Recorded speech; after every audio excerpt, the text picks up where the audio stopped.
The summer of 1839 carved a trail of sorrow across the Cherokee homelands with unforgiving precision. It was a season that would be remembered not just for the fever that swept through the scattered remnants of a displaced nation, but for the stories of those who survived it and those who didn't. This is the tale of Ayita Blackbird and her 9-year-old daughter Unala, Cherokee survivors who faced death in the shadow of Black Mountain, and of Samuel Thorne, a solitary rancher whose unexpected compassion would forever alter the course. Of 3 lives bound together by fate and something far more profound than mere chance. Before we jump back in, tell us where you're tuning in from, and if this story touches you, make sure you're subscribed, because tomorrow I've saved something extra special for you. Some stories lie buried in the hollows of forgotten mountains, waiting to be told. This is one of them. The heat rose from the ground in visible waves, scorching the verdant slopes of Black Mountain and withering what little crops remained in Ayita Blackbird's small garden. She stood at the edge of the clearing, her daughter. Unola's hand clutched tightly in hers, her breath coming in short, shallow gasps in the oppressive summer air. Behind them, a thin spiral of smoke still rose from their humble cabin, the fragile home they had built after being forced from their ancestral lands 2 years earlier. The fever had come 3 weeks past, sweeping through what remained of the Cherokee who had chosen to hide in the remote mountain valleys rather than walk the trail where they wept. It struck without warning or mercy, carrying away the weak and the strong alike. First the children, then the elders, and finally anyone whose resistance had been worn down by hunger and hardship. Ayita had fought with desperate intensity, drawing on knowledge passed down through generations of healers. She had gathered herbs from hidden valleys, brewed teas and tinctures with trembling hands, and applied poultices to burning foreheads through endless nights. But in the chaos and terror of the epidemic, her knowledge had not been enough to save everyone.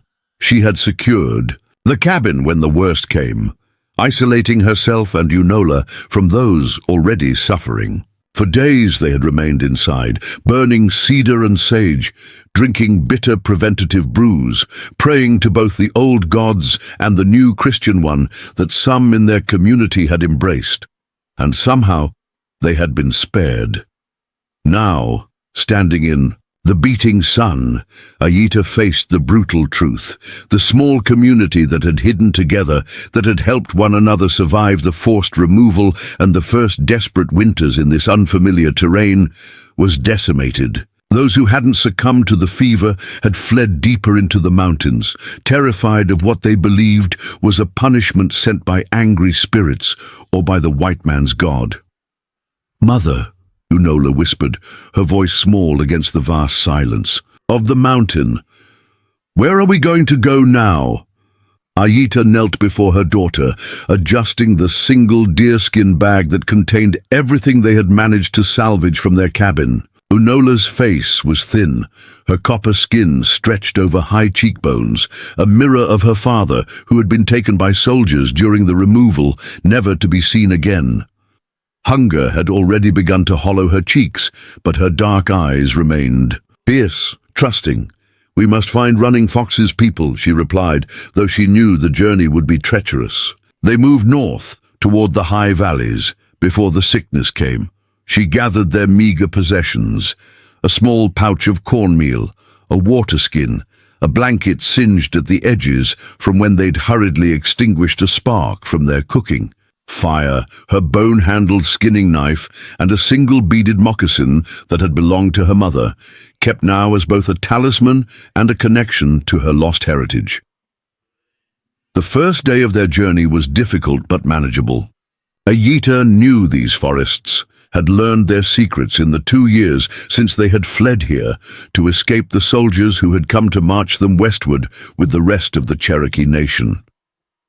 She led Unola through hidden paths where springs still flowed with cool, sweet water, where blackberry thickets offered unexpected sustenance, where ancient trees provided shade against the merciless sun. But on the second day, disaster struck. Unola awoke burning with fever, her small body shuddering, with chills despite the summer heat. The disease they had so carefully avoided had found them after all. "It hurts, mother," she whimpered as Ayita pressed a cool cloth to her forehead. "My head feels like the thunder is inside it." Fear clutched at Ayita's heart, cold and paralyzing. They were far from their cabin now, with no shelter and dwindling supplies. The herbs she needed to treat the fever grew in specific places, not readily available on the exposed mountainside where they had made camp for the night. "Be strong, little one," she urged, fighting to keep the panic from her voice.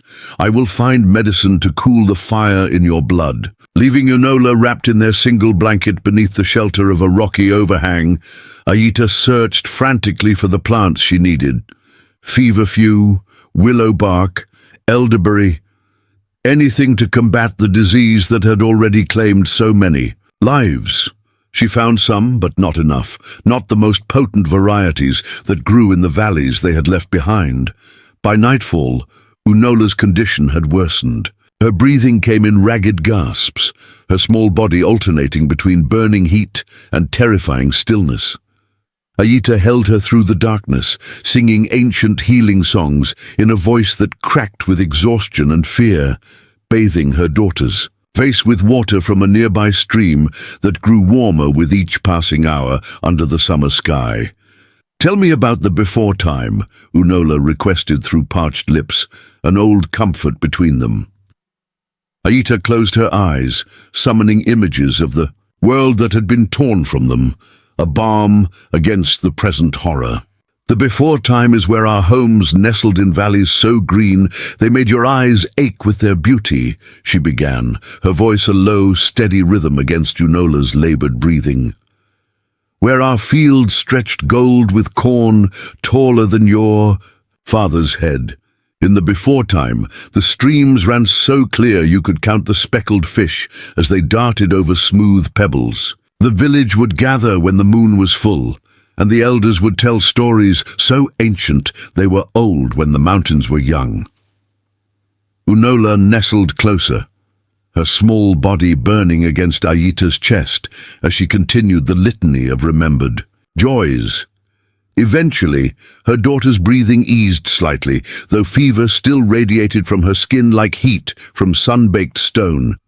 The night seemed endless, a dark eternity punctuated by Unola's occasional whimpers and the distant cry of night birds. When dawn finally broke, it came without the relief Ayita had prayed for. The day emerged in a haze of heat, the sun a malevolent disk promising only more suffering. Ayita's limbs were heavy with exhaustion, her throat parched as she gently assessed her daughter's condition. Unola's eyes fluttered open, confusion giving way to pain as awareness returned. "I dreamed of the before time," she said softly. "Father was there, teaching me to make a bow from hickory." Ayita's throat tightened. "A good dream," she managed, helping Unola sip water from their dwindling supply. "Perhaps a sign that the spirits walk with us." But as she gathered their few possessions, Ayita's heart sank. Unola was too weak to walk, the fever having sapped her strength like a thirsty root draws water from soil. And the terrain ahead grew, more challenging. A steep ridge separated them from the valley where she believed Running Fox's band might have settled. Still, they could not remain. Their water was nearly gone, their food reduced to a handful of cornmeal and a few dried berries. Ayita fashioned a sling from their blanket, securing it across her back to carry Unola. The girl was small for her 9 years, made even lighter by recent privation, but still a significant burden for a journey across rugged mountain terrain. "Hold tight to me," she instructed as she hoisted Unola onto her back. "Rest if you can." The third day of their journey was brutal beyond imagination. The July sun beat down without mercy, turning the mountain slopes into a furnace. Ayita's legs trembled with each step, muscles burning, lungs straining in the thin air as she climbed higher, seeking the pass that would lead them to the northern valleys. Unola's weight light at first, became increasingly unbearable. The child drifted in and out of consciousness, occasionally murmuring in Cherokee or crying out from fever dreams. Preparing and narrating this story took us a lot of time, so if you are enjoying it, subscribe to our channel. It means a lot to us now. Back to the story.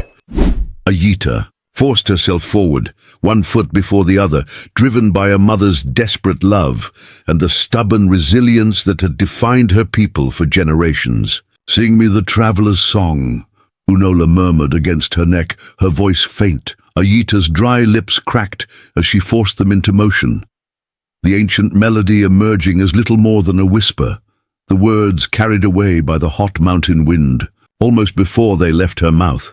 But she continued, the familiar cadence a thread of hope as they struggled up the increasingly steep slope. It was as the unforgiving daylight began to fade that disaster struck. Ayita, her vision blurred by exhaustion and the sweat that streamed into her eyes, failed to notice the loose stones on the narrow path. The ground shifted beneath her feet, sending them tumbling down a rocky incline. She clutched Unola to her chest, trying to shield her as they fell, sharp edges tearing at her skin, dust filling her mouth, her nose, her eyes. When they finally came to rest on a narrow ledge, Ayita's right leg exploded with pain. She bit back a cry, gently setting Unola aside to examine the injury. Even through her tattered skirt, she could see the unnatural angle of the bone just below her knee. When she attempted to stand, the leg gave way, entirely unable to bear even the slightest weight. Panic, a luxury she had not allowed herself until now, threatened to overwhelm her. A night on this exposed ledge, with no water and a desperately ill child, would likely be their last. "Mother," Unola's voice quavered, fear breaking through her stoic facade. "Are you hurt?" Ayita forced a smile. "Only a little. We will rest here." For a moment, she scanned their surroundings, desperation sharpening her senses. The ledge dropped away steeply on three sides, but to the west, a less precipitous slope might offer a path down to what looked like a valley floor, visible now in the gathering dusk.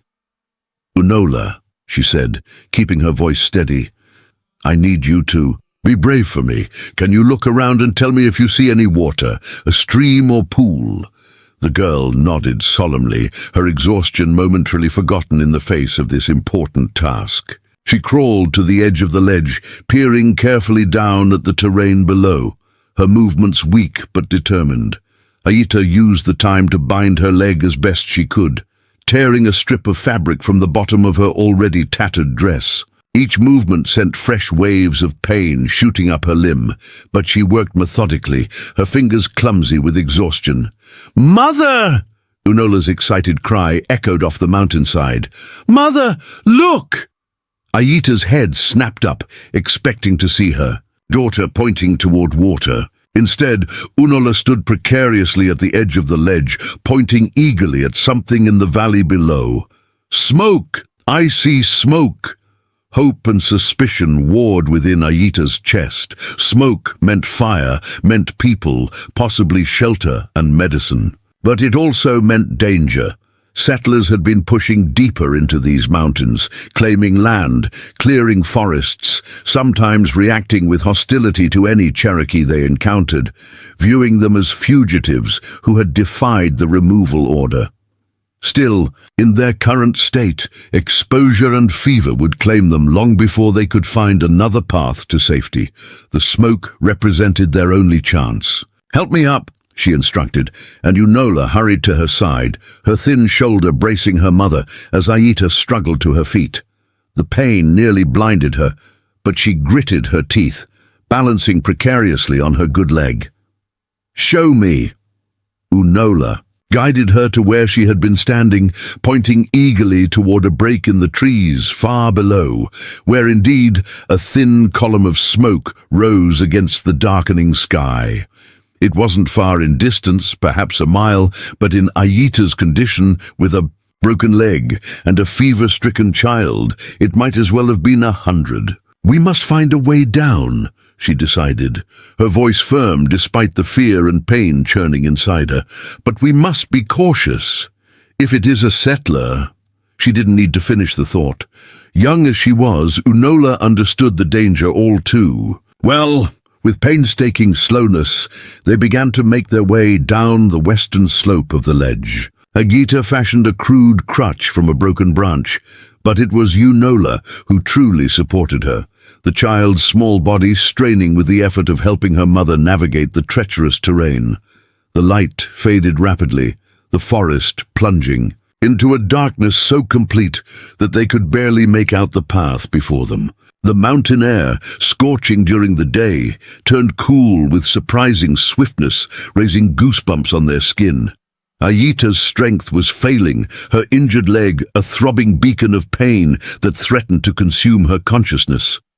"A little, if further," she urged, as much to herself as to Unola. "Just a little further." The girl's breathing had become labored, her steps increasingly unsteady. Ayita knew she was reaching the limits of her endurance. If they didn't reach shelter soon, the night would claim them both. Unola through the fever that burned through her small frame. Ayita through the growing lightheadedness that suggested her injury was more severe than she had first believed. It was Unola who spotted the cabin first, her keen eyes picking out the squared shadow against the natural darkness of the forest. The smoke they had seen rose from a stone chimney, and a faint golden light spilled from a single window, a beacon in the endless night. Ayita halted, pulling Unola close. "Remember," she whispered, "we approach openly, but we remain alert. If I tell you to run, you run. Do not look back for me." Unola's face, barely visible in the darkness, was solemn as she nodded. Ayita knew she would not abandon her no matter what she said, but the instruction was as much a ritual as a practical measure, an acknowledgement of the danger they faced. Together, they emerged from the tree line, making their slow, painful way toward the cabin. The clearing around it was well maintained, free of undergrowth, with a small garden visible in the fading light and a sturdy barn beyond. Halfway across, Ayita's makeshift crutch caught in a depression, throwing her off balance. She fell heavily, a cry of pain escaping her lips before she could stifle it. The cabin door flew open, spilling light across the yard. A tall figure stood silhouetted in the doorway, the unmistakable shape of a rifle in his hands. "Who's there?" The voice was deep, wary, but not immediately hostile. "Show yourself!" Ayita pushed herself up onto her elbows, keeping Unola partially behind her despite the girl's attempts to help her rise. "We mean no harm," she called, her voice cracking from exhaustion and pain. "Please, my daughter—" The figure stepped forward, rifle still raised, moving cautiously into the pool of light that surrounded the cabin. It was a man, tall and broad-shouldered, with a short beard that framed a face weathered by sun and wind. His clothing was simple but sturdy, a homespun shirt, well-worn trousers, sturdy boots. "Cherokee," he said quietly, his tone unreadable. "Yes," Ayita responded, lifting her chin despite her vulnerable position. "Will you shoot us, or will you let the mountain do it for you?" For a long moment the man said nothing, and Ayita felt Unola's small hand slip into hers, squeezing with what little strength she had left. She had gambled their lives on this approach, and now they would learn whether her choice would save them or doom them. Then, unexpectedly, the man lowered his rifle completely. Without a word, he strode forward through the yard, his long legs covering the distance to where they huddled. Up close, his eyes were startlingly blue against his tanned face, assessing rather than threatening. "You're hurt," he observed, gaze dropping to her misshapen leg. Ayita nodded wearily. "We fell. My daughter has the fever." The man's gaze shifted to Unola, who stared back with a mixture of fear and defiance that made Ayita's heart swell with pride, despite their desperate circumstances. "Samuel Thorne," the man said abruptly, as if coming to a decision. "This is my ranch." Before Ayita could respond, he had handed the rifle to Unola, an astonishing gesture of trust, and bent to scoop Ayita into his arms as if she weighed nothing at all. Unola made a startled sound, stepping forward as if to defend her mother, but Ayita shook her head. "It's all right," she said softly in Cherokee. "He is helping us."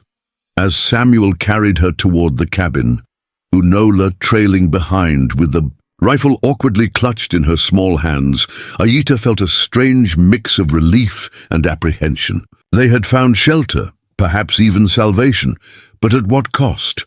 What would this solitary rancher expect in return? And when she healed, what would become of them in a world that seemed determined to erase her people from the mountains that had sheltered them since time beyond memory? The cabin door swung open, welcoming them into warmth and light, leaving these questions unanswered as the night enfolded the mountain in its embrace. The cabin door closed behind them with a solid thud, sealing out the mountain night and enveloping them in a cocoon of unexpected warmth. Ayita blinked, her eyes adjusting to the sudden shift from darkness to the amber glow of lantern light. Samuel Thorne carried her to a rough-hewn wooden chair near the hearth, setting her down with surprising gentleness before turning to Unola, who still clutched the rifle awkwardly in her small hands. "You can put that down by the door, child," Samuel said, his voice gruff but not unkind. "Nobody's going to need it tonight." Unola glanced at her mother, seeking guidance. Ayita nodded once, and the girl carefully propped the rifle against the wall, her movements deliberate, as if handling something precious and dangerous. Her eyes never left the rancher, tracking his every movement with the wariness of a young fox. Samuel crouched before Ayita, his weathered hands hovering above her injured leg. "May I?" he asked, and there was something in his directness, his lack of condescension, that made Ayita incline her head in permission. His touch was surprisingly delicate as he examined the break, his brow furrowing with concentration. "Clean break," he pronounced after a moment. "No bone coming through the skin. You're fortunate. I've set worse on calves and horses." Ayita observed him carefully, noting the steadiness of his hands and the clinical precision of his assessment. "You have medical knowledge?" "Some," Samuel replied, rising to retrieve a small wooden box from a shelf. "My mother was a healer in our settlement, taught me what she knew before consumption took her." He opened the box, revealing an assortment of supplies that impressed even Ayita with their order and variety. "But that fever your daughter has, that's beyond my skill." A cold weight settled in Ayita's stomach. Unola stood swaying slightly near the wall, her eyes glassy with fever, her small frame trembling. "Despite the warmth of the cabin, I've been trying to treat her with what herbs I could find," Ayita said, watching as Samuel began laying out splints and bandages. "We lost everything when we had to abandon our cabin." Samuel glanced up sharply. "Abandoned because of the fever?" Ayita nodded, her throat tight. "It claimed many in our small settlement. We were hiding in the mountains after—" She hesitated, uncertain how much to reveal to this stranger. "After the removal," Samuel finished for her, his voice neutral. "I know about that. Not many Cherokee left in these mountains now." "Those who remain hide well," Ayita replied carefully, testing his reaction. Samuel met her gaze directly. "As they should, considering what was done to them." Something in his tone suggested personal conviction rather than casual observation. Before she could respond, Samuel turned his attention back to her broken leg. "This will hurt," he warned. "I need to pull the bone straight before splinting it." He glanced at Unola, who watched them with feverish intensity. "Perhaps your daughter should rest first. She needs to lie down before she falls down." Ayita followed his gaze, noticing with alarm how Unola's eyelids drooped, her slight body wavering on her feet. The fever had clearly sapped what little strength she had left. "Unola," she called softly. "Come here, little bird." The girl stumbled toward her mother, collapsing against her side with a small whimper. Aita pressed her palm to Unola's forehead, feeling the heat radiating from her skin. The fever had worsened during their journey, burning through her daughter's reserves at a frightening rate. "There's a pallet there," Samuel said, nodding toward a low bed near the hearth. "I'll fetch water and some willow bark tea.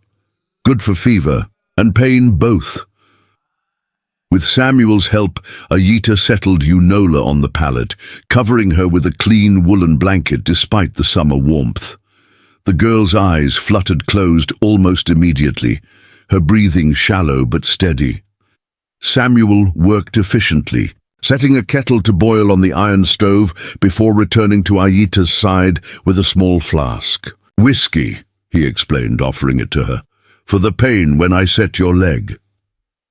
Aita accepted the flask warily, taking a small sip that burned its way down her throat. She had tasted spirits before, trading ventures with other tribes having occasionally included such items, but this was stronger than she remembered.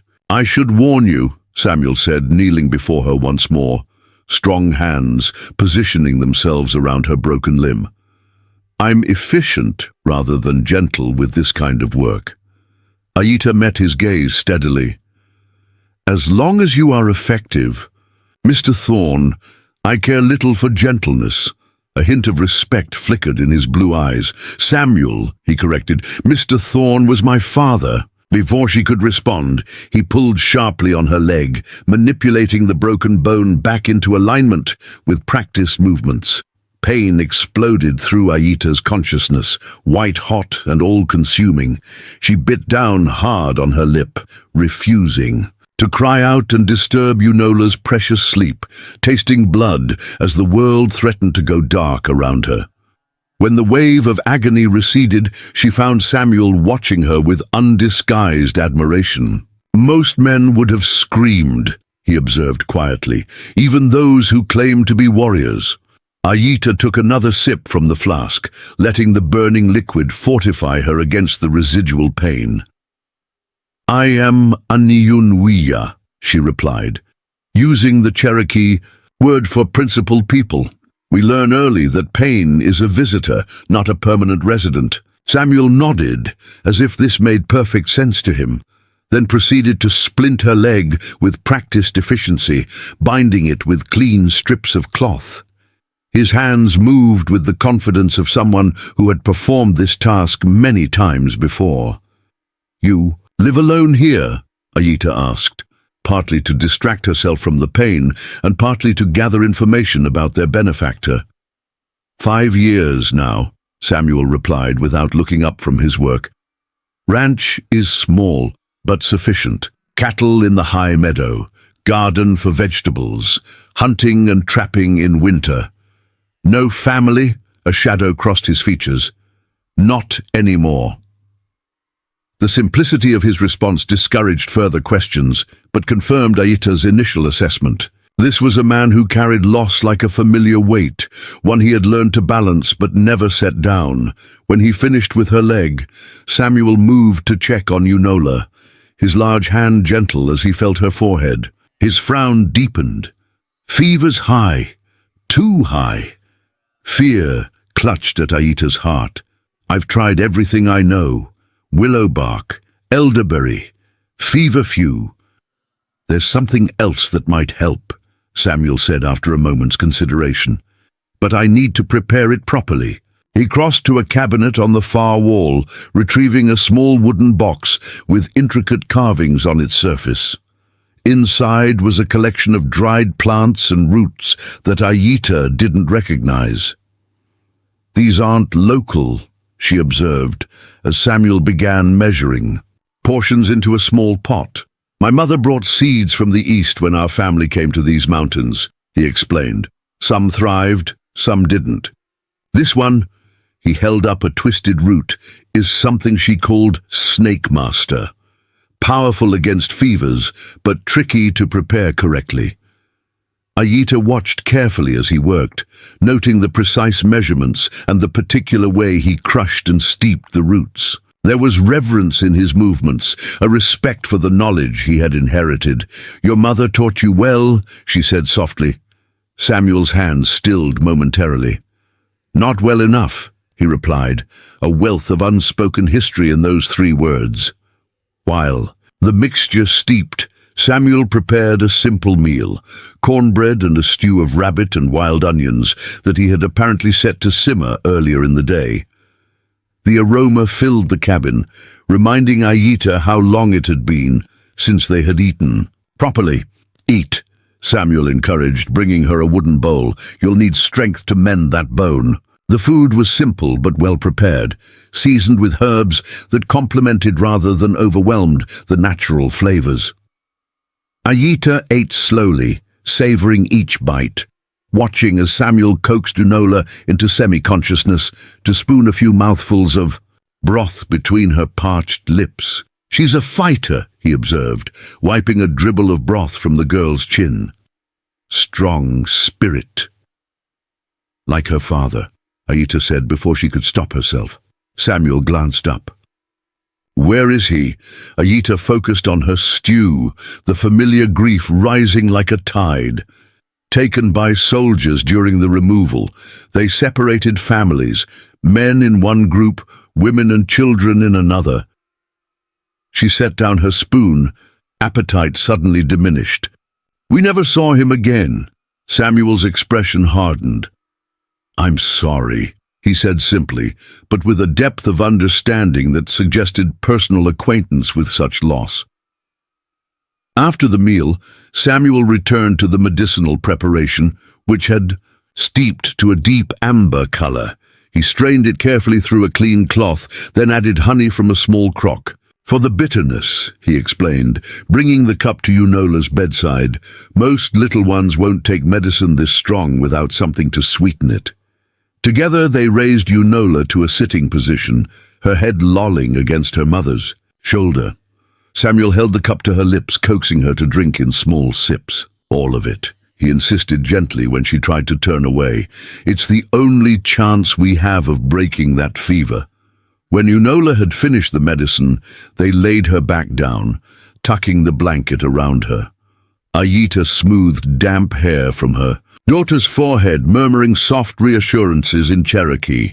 "Now we wait," Samuel said, rising to his feet. "The fever should break before dawn, if the medicine works as it should." "And if it doesn't?" Ayita asked, voicing the fear that had haunted her since Unola's first symptoms appeared. Samuel met her gaze directly. "Then we try something else," he replied, his tone suggesting that failure was not an option he was willing to consider. "I've pulled calves back from worse." The comparison might have offended another mother, but Ayita found it oddly reassuring. This was a man who valued life in all its forms, who approached healing with practical determination rather than false promises. As the night deepened, Samuel helped Ayita to a bed on the opposite side of the hearth from Unola. His own bed, she realized belatedly. When she protested, he shook his head. "I'll sleep in the chair," he said firmly. "You need proper rest for that leg to heal, and I need to watch over your daughter through the night." He adjusted a pillow behind Ayita's back. "Besides, I'm used to sleeping upright. Comes from years of night carving." Despite her exhaustion, Ayita found sleep elusive. She watched through half-closed eyes as Samuel moved quietly around the cabin, banking the fire, preparing more of the medicinal tea, checking on Unola with a regularity that spoke of genuine concern. Every hour, he would gently rouse the child enough to swallow a few sips of the medicine, then bathe her face and neck with cool water from a basin he kept refreshed. His large hands, which had manhandled her broken leg with such necessary roughness, now touched her daughter with extraordinary gentleness. "Why are you helping us?" Ayita asked during one of these quiet ministrations, the question that had lingered in her mind finally finding voice. Samuel paused, a damp cloth in his hand. The lantern light carved deep shadows into his face, emphasizing the strong line of his jaw beneath the short beard. 5 years ago, he said slowly, my wife and son contracted the fever during an outbreak that swept through the settlement in the valley. I was away, driving cattle to market in Asheville. He wrung out the cloth methodically, his gaze fixed on some middle distance. By the time I returned, it was too late. My neighbor had buried them already, afraid the disease would spread. His voice remained steady, but Ayita saw the muscle in his jaw tighten. They're up on the ridge behind the cabin. I visit them on Sundays. The revelation hung in the air between them, heavy with implication. Ayita thought of Unola, of how easily she might have lost her to the same disease, of how Samuel must have seen in their plight an echo of his own loss. I'm sorry, she said simply, the words inadequate but sincere. Samuel nodded once, acknowledgement rather than acceptance. No child should die of fever, he said, resuming his careful bathing of Unola's face. Not if there's anything that can be done to prevent it. In the small hours of the morning, when the cabin was at its darkest and the night at its most profound, Unola's fever finally broke. The crisis arrived with little warning, a sudden thrashing, a cry of distress, then a drenching sweat that soaked through her clothing and the bedding beneath her.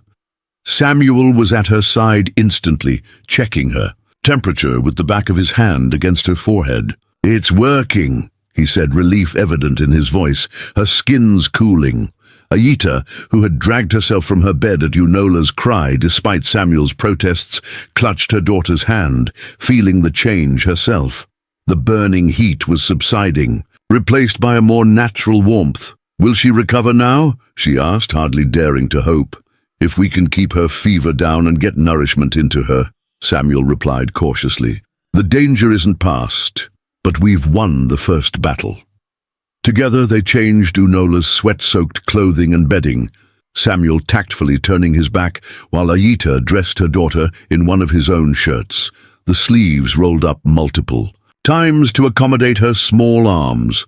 By dawn, Unola was sleeping peacefully, her breathing deep and regular, her color improved from the alarming pallor of the previous day. Ayita, exhausted beyond measure but too relieved to sleep, sat beside her daughter's bed, one hand resting lightly on her chest to feel each reassuring breath. Samuel brought her a cup of coffee, a luxury she had rarely tasted, and settled into the chair opposite her. Outside, the first birds began their morning songs, a counterpoint to the comfortable silence within the cabin. You saved her life, Ayita said finally, looking up to find Samuel watching them both with an unreadable expression. We did, he corrected. Your journey to find help saved her as much as any medicine. The shared credit touched her more deeply than outright acceptance might have. This was a man who understood the fierce determination that had driven her down that mountain with a broken leg and a dying child, not as something extraordinary, but as the natural expression of a parent's love. How did you come to be alone on this mountain? Samuel asked after a time, his tone conversational rather than demanding. Most Cherokee who escaped the removal found larger communities for protection. Ayita considered how much to share with this stranger who was no longer quite a stranger. My husband, Chi, was a healer, she began, the words coming more easily than she had expected. When the soldiers came to our village, he tried to negotiate. He believed the treaties would be honored. The bitterness of that memory still had the power to sting. They took him first, as an example to the others, said he was fomenting resistance. She shook her head. He had never raised his voice, let alone a weapon. And you? I was visiting my mother in another village when the roundup began. By the time I returned, most of our people had been taken. Her fingers unconsciously traced the pattern on her skirt. I found Unola hiding in the storage pit beneath our home. She had seen everything. Samuel's expression remained steady, accepting these painful revelations without judgment. So you ran to the mountains. With a handful of others, yes. We thought we could wait until the soldiers left, then return." A hollow laugh escaped her. "We didn't understand what was happening, that they wanted all of us gone, that our land had been sold beneath our feet." "Where were you headed when the fever struck?" Samuel asked, refilling her coffee cup from a pot kept warm on the stove. "North, toward the high valleys. A man called Running Fox led a group there before the sickness came. They might still be there if—" She left the thought unfinished. If they hadn't also succumbed to the disease that had decimated their small community. Samuel considered this, his gaze drifting to the window, where morning light now streamed through in golden bands. "I know those valleys," he said thoughtfully. "Used to hunt there before I established the ranch. Good water, sheltered from the worst storms." "You know the way?" Aita asked, hope rising despite her caution. "I do," Samuel confirmed. "But neither of you is fit for such a journey yet. Your leg needs at least 4 weeks to mend enough for walking, and your daughter needs to regain her strength." He gave her a direct look. "Winter comes early to the high country. By the time you're both well enough to travel, the passes might already be snowed in." The implications of this assessment hung between them. They were effectively stranded at Samuel's ranch until spring, unless they risked a dangerous journey in their weakened state. "We have imposed on your kindness enough," Aita began. But Samuel cut her off with a shake of his head. "This cabin has stood half empty for 5 years, he said simply. "There's room enough and food enough, and I won't turn anyone out to face winter in these mountains alone." His gaze shifted to Unola's sleeping form. "Especially not a child." The generosity of the offer was unprecedented in Aita's experience. With white settlers, who typically viewed Cherokee with suspicion at best and murderous intent at worst. She studied Samuel's face, searching for hidden motives or uncertainty, but found only straightforward honesty. "Why would you do this for strangers?" she asked finally. "For Cherokee." Samuel's expression softened slightly. "My mother was 1/4 Shawnee," he replied.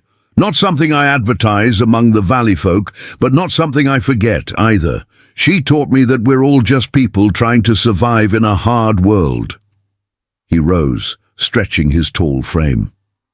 "Besides, winter gets lonely out here." Before Aita could respond, Unola stirred on her pallet, her eyes fluttering open. For the first time in days, they were clear and focused rather than glazed with fever. "Mother?" she whispered, voice raspy from disuse. Aita leaned forward, emotion tightening her throat. "I'm here, little bird." Unola's gaze traveled around the unfamiliar cabin, finally settling on Samuel, who had stepped back to give them space. "The man with sky-colored eyes," she murmured. "He carried you."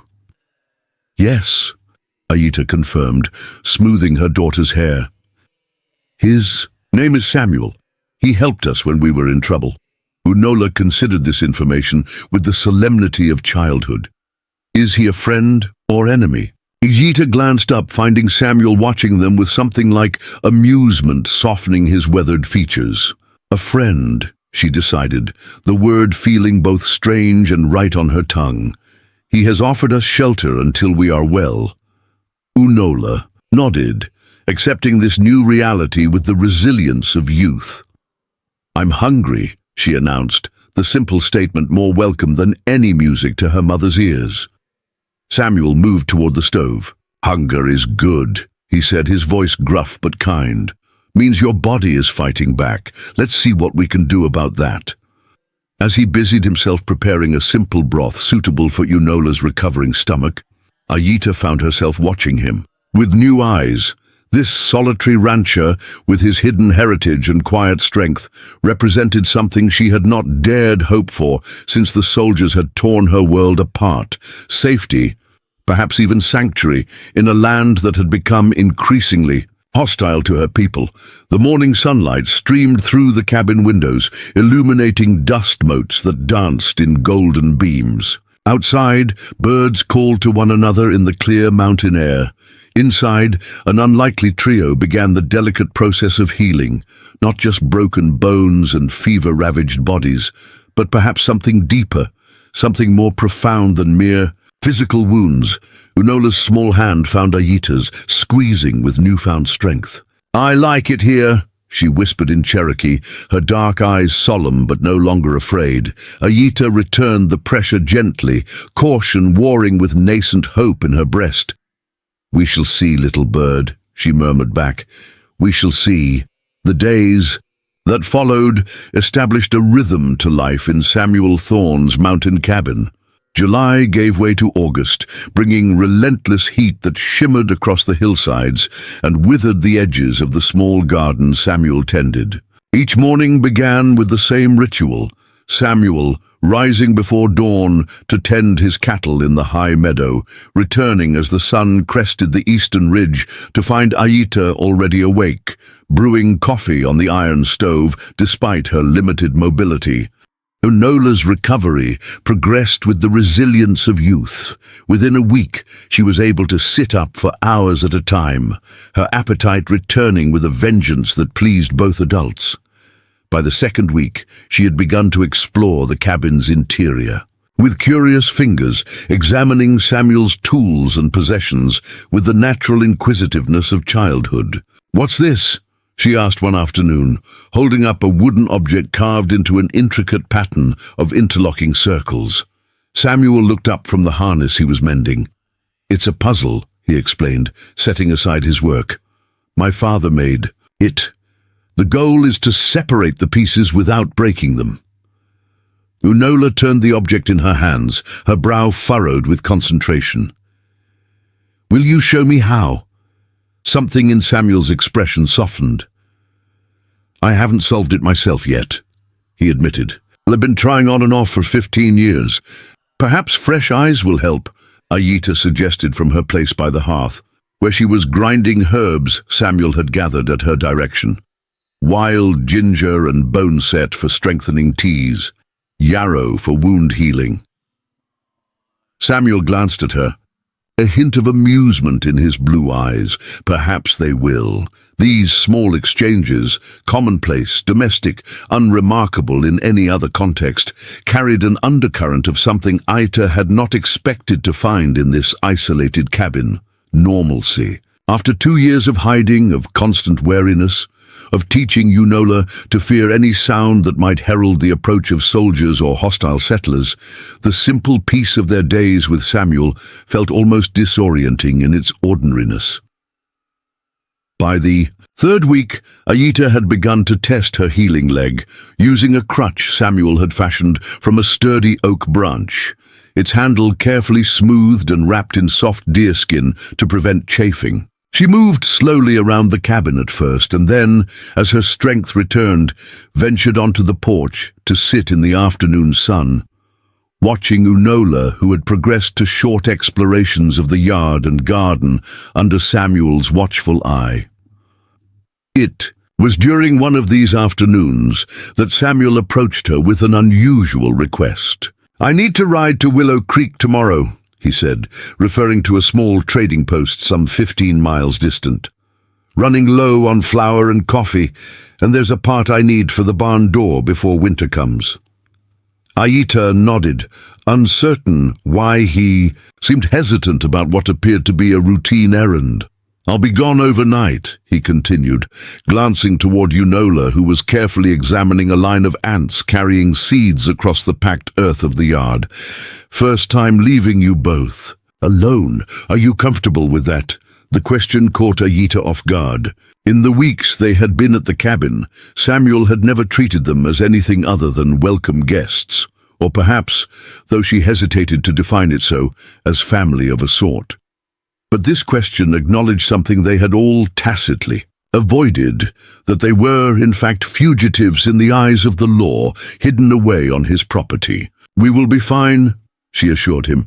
"My leg is stronger daily, and Unola is recovering well. Is there danger in your absence that concerns you?"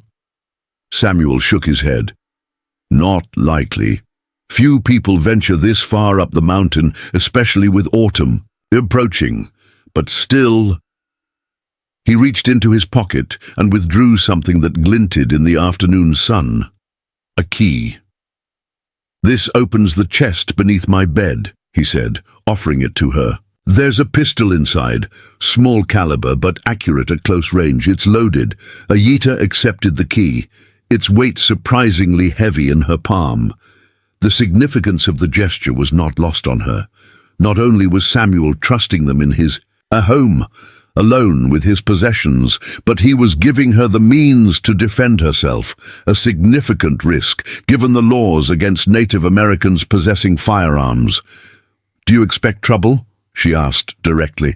"I expect nothing but hope for the best," Samuel replied, a phrase that Ayita had come to recognize as one of his mother's teachings. But these mountains can bring unexpected visitors, hunters, trappers, occasionally men looking for Cherokee to collect the bounties still offered in some settlements. A chill ran through Ayita, despite the summer heat. She had heard of such bounties. Whispered warnings passed between scattered bands of those who had escaped the removal. "I've avoided Willow Creek for months," Samuel continued, his voice lowered, though Unola remained engrossed in her ant studies. "But there are supplies we need, especially with winter coming. I'd rather you have protection and not need it." Ayita closed her fingers around the key. "Thank you," she said simply, adding after a moment, "for your trust." A ghost of a smile touched Samuel's lips. "Trust goes both ways," he replied. "You've had ample opportunity to slit my throat in my sleep if you were so inclined." The unexpectedly wry observation startled a laugh from Ayita, a sound so unfamiliar to her own ears that it almost felt foreign. How long had it been since she had laughed? Since before the soldiers came, certainly, perhaps even before the rumors of removal had begun to circulate among their villages. Samuel seemed equally startled by her reaction, his weathered features softening into something approaching warmth. "I'll leave at first light," he said, turning back toward the barn. "Should return by sundown the following day." Ayita watched him walk away, his tall figure moving with the easy confidence of a man at home in his surroundings. In the weeks they had shared his cabin, she had learned to read the set of his shoulders, the rhythm of his stride. Today, there was a tension there that she hadn't seen before. Not fear, exactly, but a wariness that reminded her that their peaceful coexistence remained precarious, dependent on isolation and secrecy. The following morning, Samuel departed. As promised, Unola stood at the edge of the clearing, waving until horse and rider disappeared into the trees, then turned to her mother with an expression that mixed concern and excitement. "Will he come back?" she asked in Cherokee, a language. They still spoke between themselves, though Samuel had begun teaching her English words in the evenings. "Yes," Ayita replied, with more certainty than she felt. "He will return tomorrow." Alone in the cabin for the first time since their arrival, Ayita took stock of their situation. Her leg had healed remarkably well under Samuel's care, a testament both to his skill and to her own robust constitution. She could walk with the crutch now, even manage short distances without it if necessary.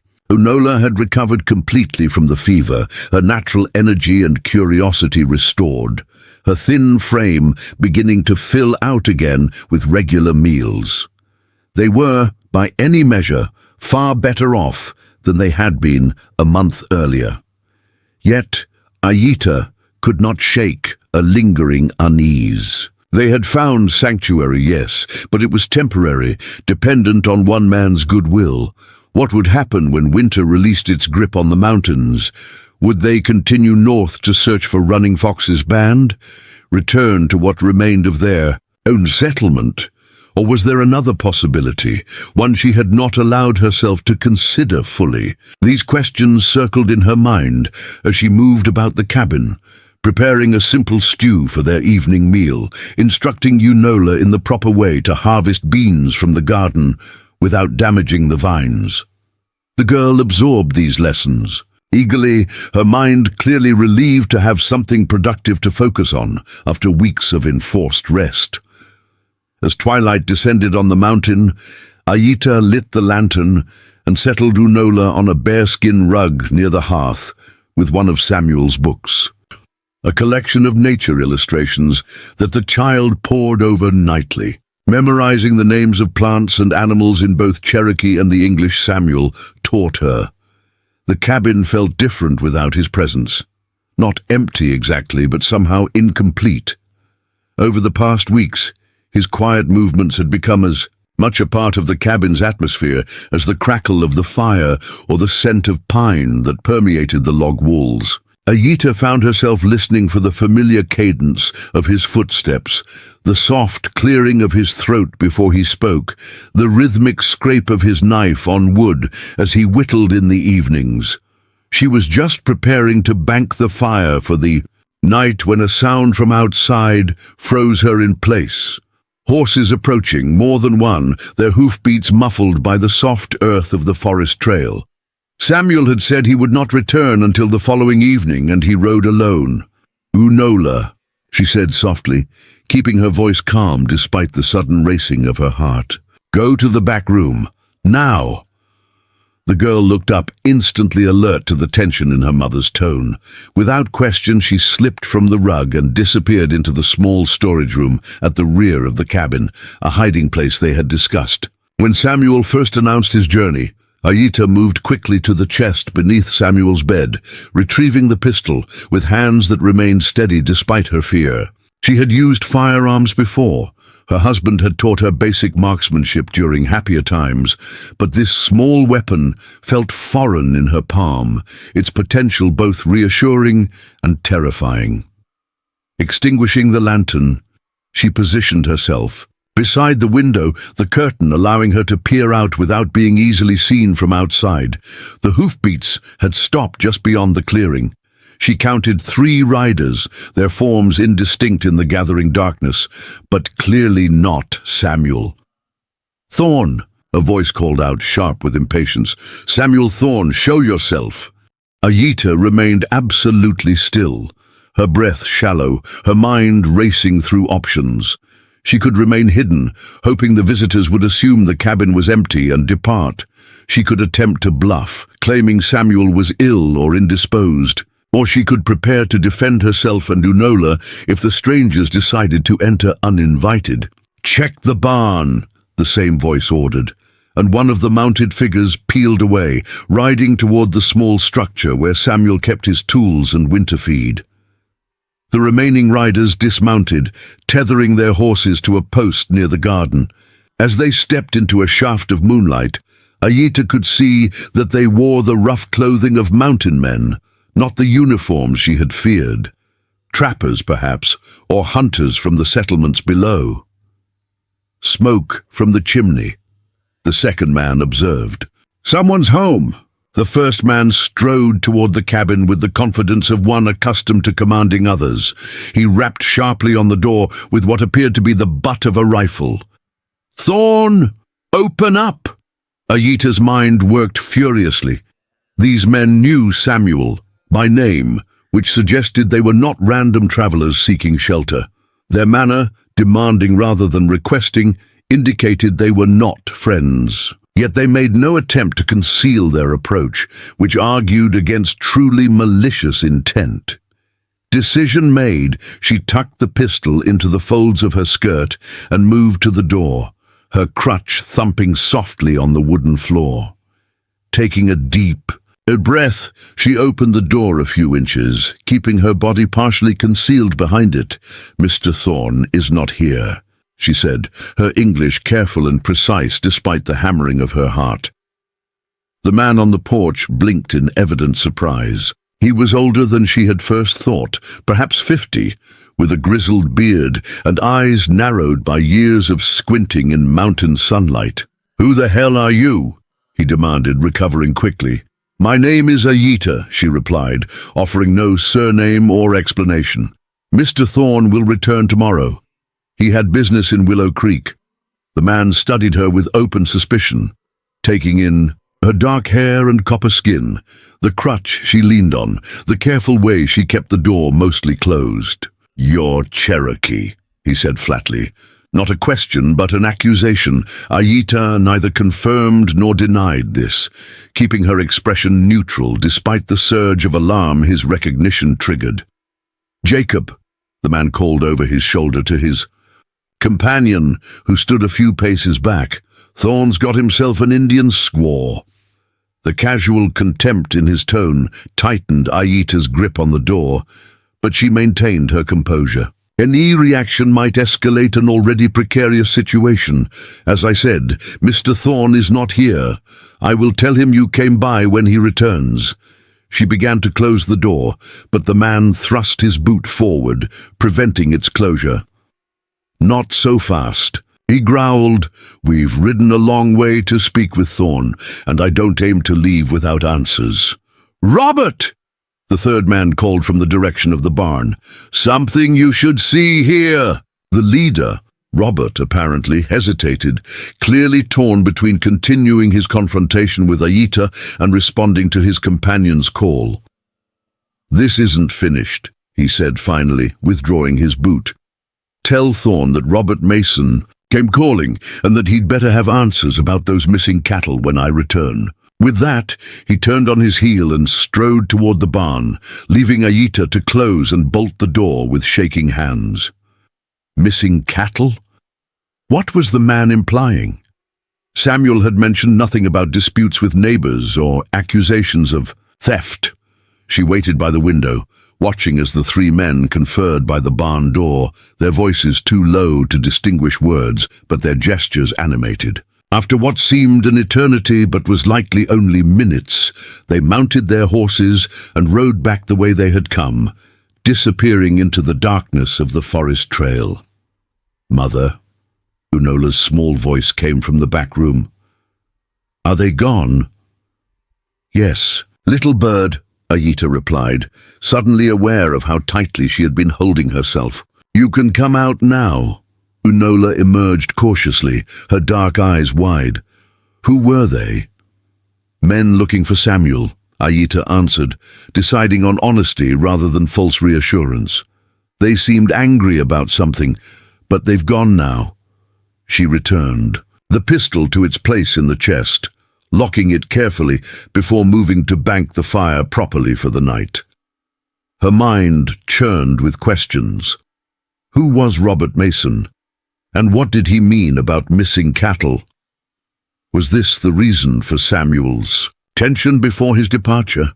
Had he anticipated such a visit? That night, sleep eluded Aita.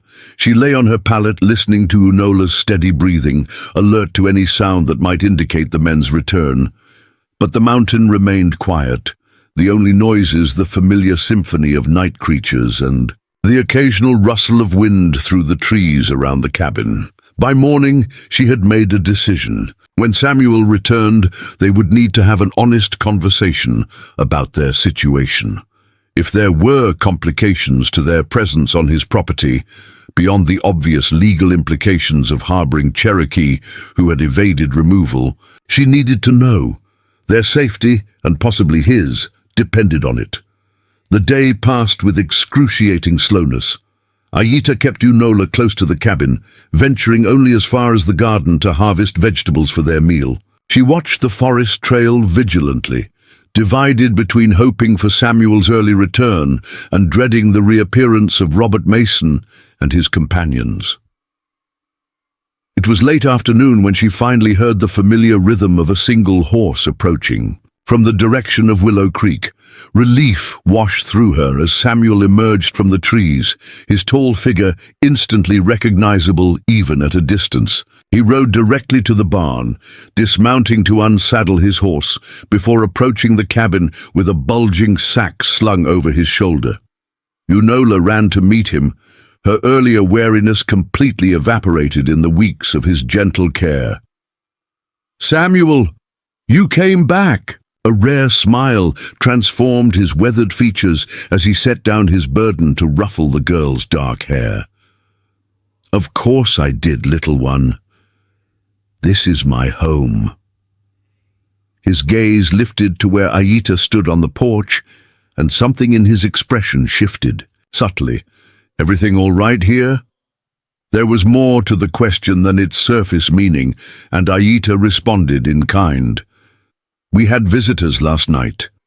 Samuel's posture stiffened almost imperceptibly, though his tone remained casual for Unola's benefit. "Is that so?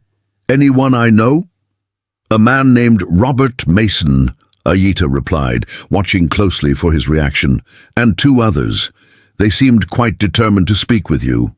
The change was subtle, a tightening around his eyes, a slight squaring of his shoulders, but Ayita had learned to read Samuel's controlled expressions over their weeks together. The name meant something to him, and nothing good. "Unola," Samuel said, his voice deliberately light. "Would you mind taking care of my horse? She needs water, and there's an apple in my saddlebag that she's earned after the long ride." The girl nodded eagerly, pleased to be trusted with such an important task. As she dashed toward the barn, Samuel climbed the porch steps, his expression now openly troubled. "What did Mason want?" he asked without preamble. "He mentioned missing cattle," Ayita replied. "He seemed angry, threatening even." Samuel sighed, heavily, rubbing a hand across his bearded jaw. "Robert Mason owns the largest ranch in the valley below. Man's got more cattle than sense, and a mean streak a mile wide." He met Ayita's gaze directly. "He's also the local militia captain, self-appointed. Enforcer of the removal orders." Ayita's blood ran cold at this revelation. He recognized me as Cherokee immediately. "I'm not surprised. He was among those who drove out the last settlement in these parts 2 years back." Samuel's voice held barely controlled anger. "Takes pride in it, too." "He'll be back," Ayita said, certain of this. "He said as much." Samuel nodded grimly. "I expect he will. Mason doesn't like being thwarted." He hesitated, then added, "There's something else you should know. In town, there was talk of Cherokee spotted north of here, a small band, maybe 5 or 6, including a child." Hope flared in Ayita's chest. "Running Fox's people." "Could be," Samuel acknowledged. "The description matches what you've told me. But Mason's heard the same rumors. He's organizing a search party." The implications were clear and terrifying. If Mason returned with his militia, if they searched the property thoroughly, they would find evidence of Ayita and Unola's presence. And if they captured Running Fox's band, any hope of reuniting with their people would be dashed. "We should leave," Ayita said, the words painful but necessary. "Tonight before he returns." Samuel shook his head firmly. "You're not strong enough yet for mountain travel, especially with autumn storms coming. And where would you go?" "Mason's. Men will be scouring every trail and hollow looking for Cherokee." "We cannot stay if it puts you in danger," Ayita insisted. "If they find us here, you would be arrested, perhaps worse." "I'm aware of the risks," Samuel replied, his tone leaving no room for argument. "Have been since I brought you into my home." A question that had lingered unspoken for weeks finally found voice. "Why?" Ayita asked softly. "Why risk everything for strangers?" Samuel's gaze shifted toward the barn, where Unola was carefully feeding an apple to his mare, her small hand flat and steady as Samuel had taught her. "Because some things matter more than safety," he said finally. "Because what happened, what's still happening, to your people, is wrong. And because after Elizabeth and Thomas died, I wasn't sure I could feel anything again." His eyes, usually so guarded, met hers with unexpected openness. "You and Unola reminded me that I can." The simple honesty of this admission caught Ayita, unprepared. In their weeks together, Samuel had shared practical knowledge, physical space, even some stories of his past, but never this level of emotional truth. Before she could formulate a response, Unola came running back from the barn, eager to report on her successful completion of her task. The moment for further conversation passed, replaced by the practical necessities of unpacking Samuel's purchases and preparing the evening meal. But as they moved through these familiar routines, Samuel stowing supplies, Aita cooking, Unola setting the table with careful precision, Aita realized that something fundamental had shifted between them. The threat represented by Robert Mason had forced an acknowledgement of what they had become to one another. Not simply refugees and reluctant host, but something far more complex and precious. Later, after Unola had fallen asleep, Samuel spread a rough map on the table, hand-drawn on deerskin, showing the mountain valleys and ridges with the precision of one who had traversed them countless times. "There's a place here," he said, indicating a remote valley high on the mountain's northern face. "Accessible only by a single trail that's easy to defend, good water, sheltered from the worst weather." His finger traced a route. "If Mason returns with a search party, this is where we go." Ashita noted the "we" without comment, though its significance was not lost on her. "Have you been there before?" Samuel nodded. "It's where I took the cattle that Mason claims are missing." At her questioning look, he elaborated. 2 months ago, Mason started running his herds onto public grazing land traditionally used by smaller ranchers like myself. When I protested, he threatened to report me for Cherokee sympathies based on my mother's heritage. Understanding dawned. "So you moved your cattle to this hidden valley." A hint of grim satisfaction crossed Samuel's features. "All 6 of them. Hardly the great theft he's imagining, but enough to make my point." Aita studied the map, memorizing its details, the escape route it represented. But a deeper realization was taking root in her mind. Samuel was not merely offering temporary shelter until they could continue their journey north. He was creating a future in which they might remain, together, protected, a family forged not by blood, but by choice and circumstance. It was a possibility she had not allowed herself to contemplate fully until this moment.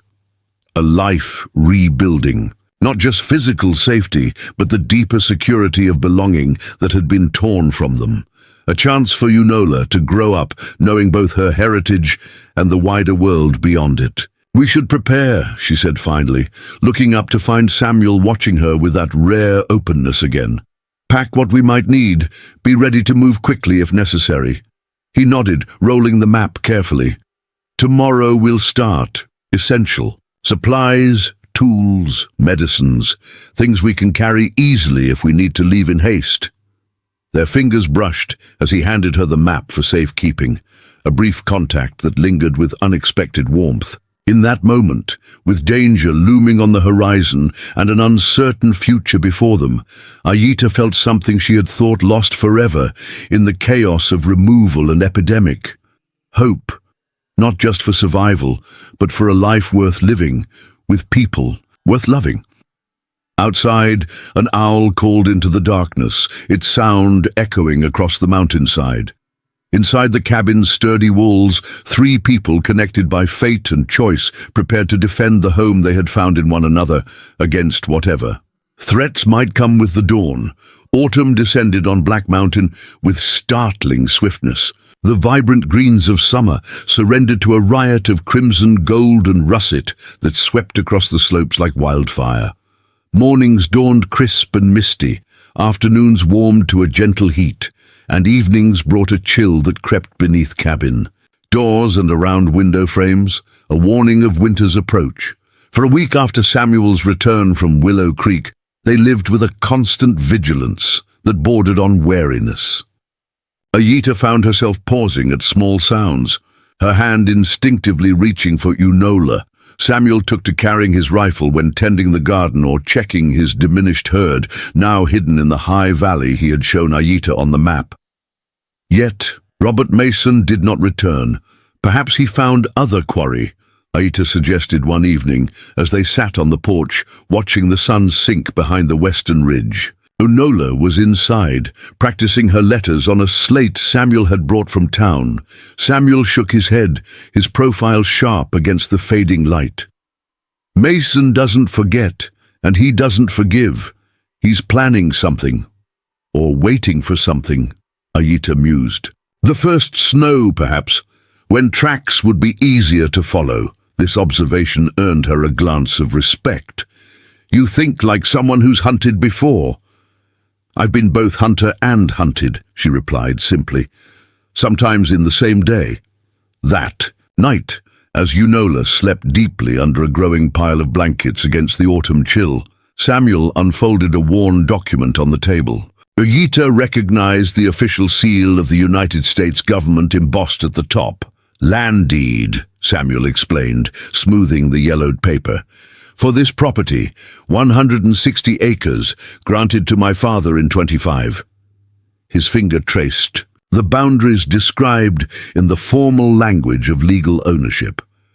The upper third includes that hidden valley where the cattle are now. Ayita studied the document, her eyes lingering on the signature at the bottom.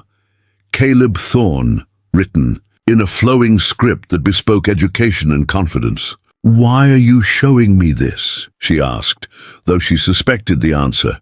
Samuel's expression remained measured, revealing little of his thoughts. If anything happens to me, this deed needs to reach my cousin in Nashville, James Thorne. He's a lawyer, educated back east. He tapped the paper gently. He'd make sure the property wasn't seized. The implication hung in the silence between them. Samuel was making contingency plans, preparing for a future in which he might not be present. Nothing will happen to you, Ayita said with more certainty than she felt. A ghost of a smile touched Samuel's lips. I appreciate the sentiment, but we both know Mason isn't one to let matters lie, especially not with rumors of Cherokee in these mountains. He folded the deed carefully, returning it to a tin box he kept on a high shelf. James would help you, if needed. He shares my mother's views on the removal. Ayita watched him secure the box, her thoughts turbulent. Samuel was right to prepare for the worst, but the casual way he discussed his own potential demise disturbed her deeply. Since losing her husband, she had carefully guarded her heart, focusing solely on Unola's survival. But in these autumn weeks, Samuel Thorne had become important to her in ways she had not anticipated. His steady presence, his quiet strength, his unexpected tenderness with Unola. The thought of losing him to Robert Mason's vendetta was suddenly, acutely painful. We should leave, she said, voicing the thought that had troubled her since Mason's visit. Find Running Fox's people, continue north across the border, where the removal orders have no power. Samuel turned to face her fully, his expression unusually open. Is that what you want?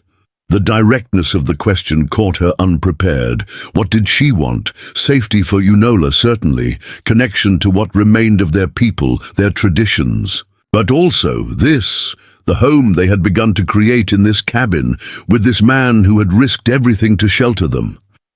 I want what's best for Unola, she answered finally, the safest truth among many competing ones. And what is best for her? Samuel pressed gently. A life in hiding, always moving, always watching for danger or stability, a home, a chance to be both Cherokee and part of the wider world. It was the same question Ayita had been asking herself with increasing frequency. What kind of future could she offer her daughter? The Cherokee way of life had been fractured by removal, those who remained in the mountains reduced to scattered. Bands living in constant fear of discovery. Yet the alternative, assimilation into white society, had always seemed an unacceptable surrender of identity and heritage. But Samuel offered something different. Not assimilation, but integration. A life that honored Unola's Cherokee blood, while giving her access to education, security, a future beyond mere survival. When I was a girl, Ayita said slowly. My grandmother told me that the strongest baskets are woven from many different materials. Reeds for structure, bark for binding, vines for flexibility. She looked up, meeting Samuel's attentive gaze. Perhaps the strongest future for Unola would be one woven from both worlds. Something kindled in Samuel's blue eyes. Hope, perhaps, or understanding. I've thought the same, he admitted. Not replacing what she is, but adding to it. Building. Something new that honors what came before.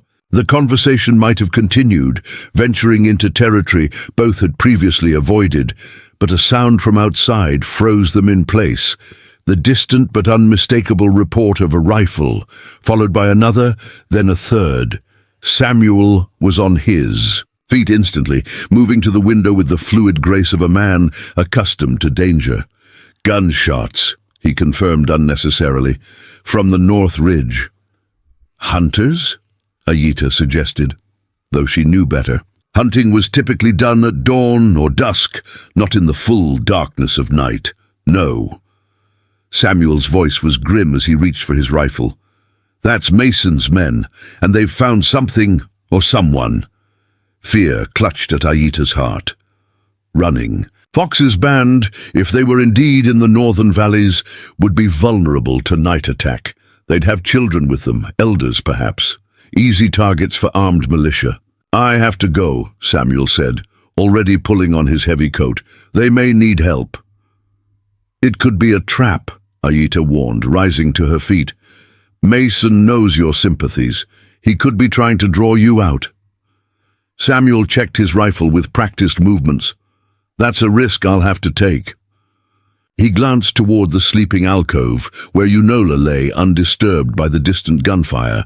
If I'm not back by dawn, take her to the hidden valley. There's a cave at the western end, stocked with supplies. You'll be safe there until I come for you. The matter-of-fact way he outlined these contingencies only heightened Ayita's anxiety. Let me come with you, she urged. I know these forests as well as you do. Your leg isn't fully healed, he reminded her gently. And Unola needs you here. He hesitated at the door, something unspoken in his eyes. I'll return as soon as I can. Then he was gone, slipping into the darkness with a woodsman's silent tread, leaving Ayita alone with her fears and a sleeping child who had already lost too much. The hours that followed stretched into an eternity of waiting. Ayita moved restlessly around the cabin, checking the pistol Samuel had left for her, adding wood to the fire, listening intently for any sound that might herald his return, or the approach of danger. Sometime past midnight, Unola stirred in. Her sleep, small whimpers escaping her lips. Ayita went to her immediately, smoothing damp hair from her forehead. Mother, the girl murmured, her eyes fluttering open. I had a bad dream. Just a dream, little bird, Ayita soothed, though her own fears made the reassurance ring hollow. Go back to sleep. Unola's gaze drifted past her mother to the empty cabin. Where is Samuel? Ayita hesitated, weighing truth against comfort. He had to check on something in the forest, she said finally. He'll be back soon. Unola accepted, this with a child's trust, her eyelids already growing heavy again. He promised to teach me to fish tomorrow, she murmured as sleep reclaimed her, in the big pool by the waterfall. The simple statement pierced Ayita's heart. In their weeks at the cabin, Samuel had become a central figure in Unola's world. Teacher, protector, the closest thing to a father she had known since the soldiers took Tsiyi away. If he didn't return, she pushed the thought away firmly. Samuel knew these mountains intimately. He was careful, resourceful. He would return. Dawn crept over the eastern ridge, painting the sky in pale washes of pink and gold. Still, there was no sign of Samuel. Ayita began gathering essentials into a pack: dried meat, cornmeal, matches wrapped in oilcloth, an extra blanket for Unola. If Samuel hadn't returned by full light, they would need to follow his instructions and make for the hidden valley. She was rolling a small cooking pot in a deerskin when a sound outside caught her attention. Not the approach of footsteps, but something else. A low, rhythmic thudding that seemed to vibrate through the ground itself. Moving to the window, Ayita peered out at the clearing before the cabin. What she saw made her blood run cold. Riders, at least a dozen, emerging from the forest trail in a disciplined line. At their head, Robert Mason, his rifle held ready across his saddle. Behind him, men in the mixed attire of mountain settlers, each armed, their faces set with grim purpose. And behind them all, a covered wagon creaked into view, its canvas stained with what could only be blood. Ayita moved swiftly to Unola's bedside, shaking the child awake with gentle urgency. "We need to leave, little bird," she whispered, helping her into her moccasins and wrapping a shawl around her thin shoulders. Quickly and quietly through the back door, Unola, trained by 2 years of hiding to respond instantly to such warnings, asked no questions. She slipped from the bed, gathered the small doll Samuel had carved for her, and stood ready, her dark eyes solemn but unafraid. There was no time to collect their carefully packed supplies.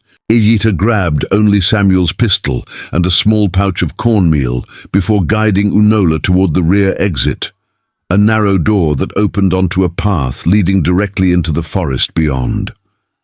They had nearly reached it when the front door burst, open with a splintering crash. "Search every corner," Mason's voice commanded, harsh with authority. "Find the squaw and her brat." Ayita pushed Unola behind her, raising the pistol with a steady hand as Robert Mason stepped into view, flanked by 2 of his men. His eyes narrowed at the sight of the weapon pointed at his chest. "Well now," he drawled, making no move to raise his own rifle. "Looks like Thorne's pet Indian has some fight in her after all." "Where is Samuel?" Ayita demanded, her finger light on the trigger. A slow, cruel smile spread across Mason's weathered face. "Thorne?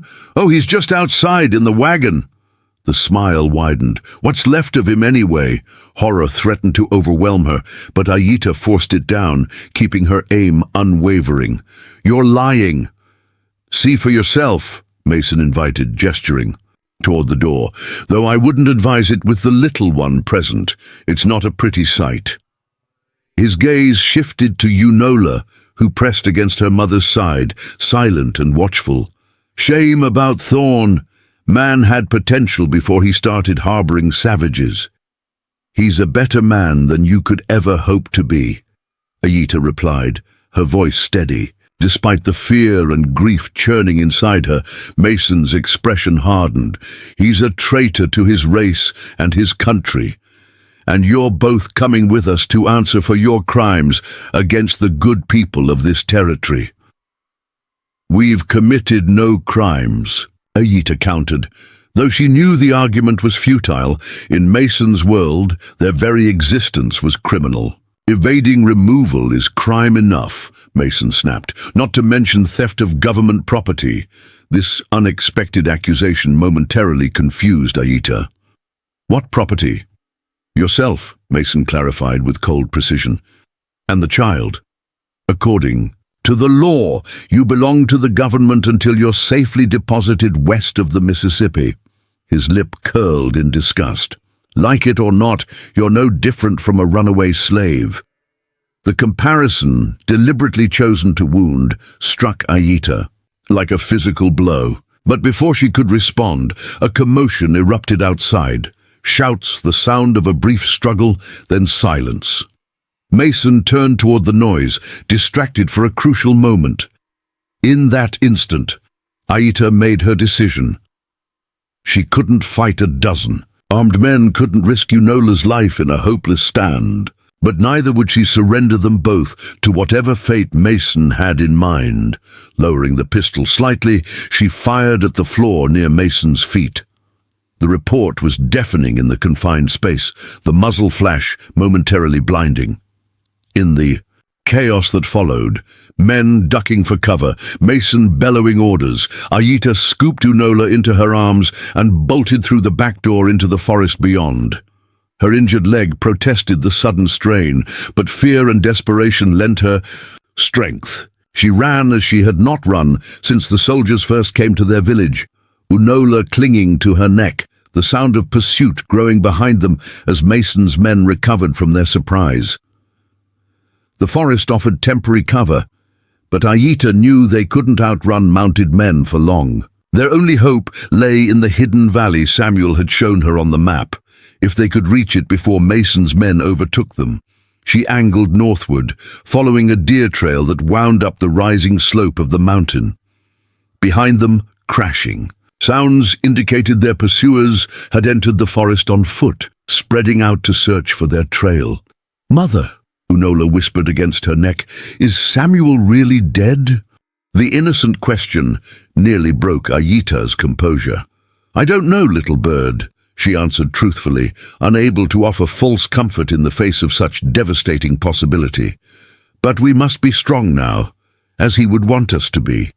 They pushed deeper into the forest, the terrain growing steeper and more challenging.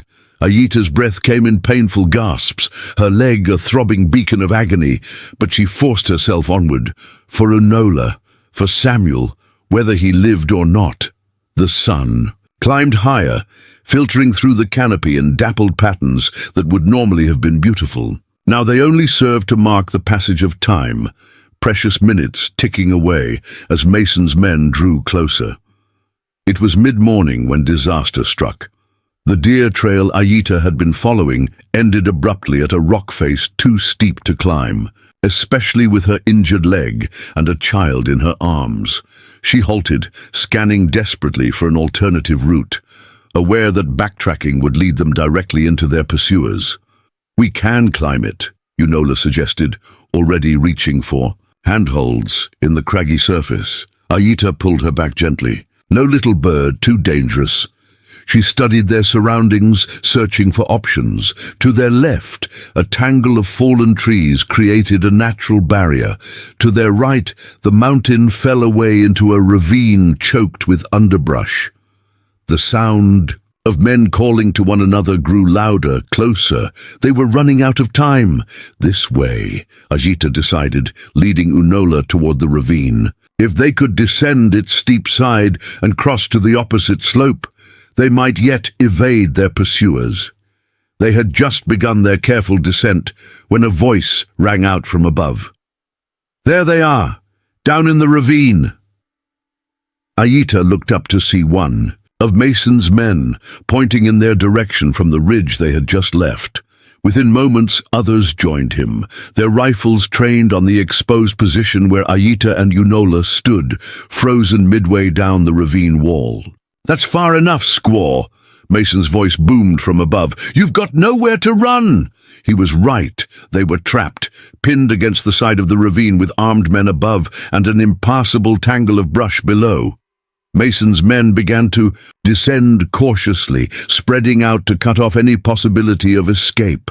Ayita pulled Unola close, shielding the child with her body as best she could. After everything, the removal, the fever, the desperate flight through the mountains, it had come to this. Capture, separation, a forced march west if they were lucky, death if they were not.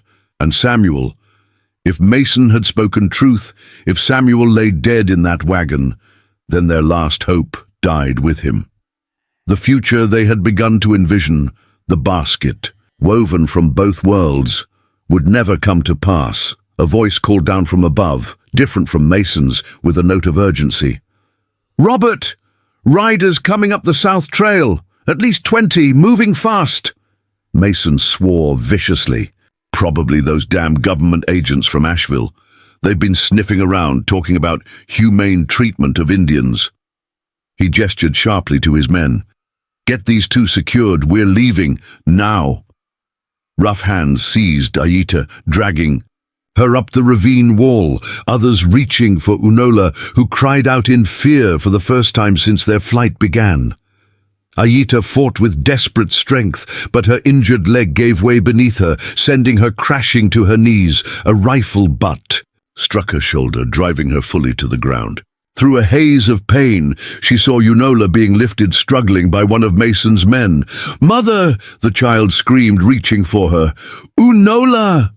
Aita lunged forward, only to be driven back by another blow. From somewhere nearby came the sound of hoofbeats, many horses moving at speed. Mason's men looked toward the noise, their expressions shifting from confidence to uncertainty. "Get them to the wagon," Mason ordered. "Now!" As Aita was hauled roughly to her feet, the forest around them erupted with sound, horses crashing through undergrowth, men calling to each other in a language that was neither English nor Cherokee. And then, cutting through the chaos, a single voice that Aita had feared she would never hear again. "Mason!" The militiamen froze. Mason himself turned slowly, rifle raised, to face the source of that commanding call.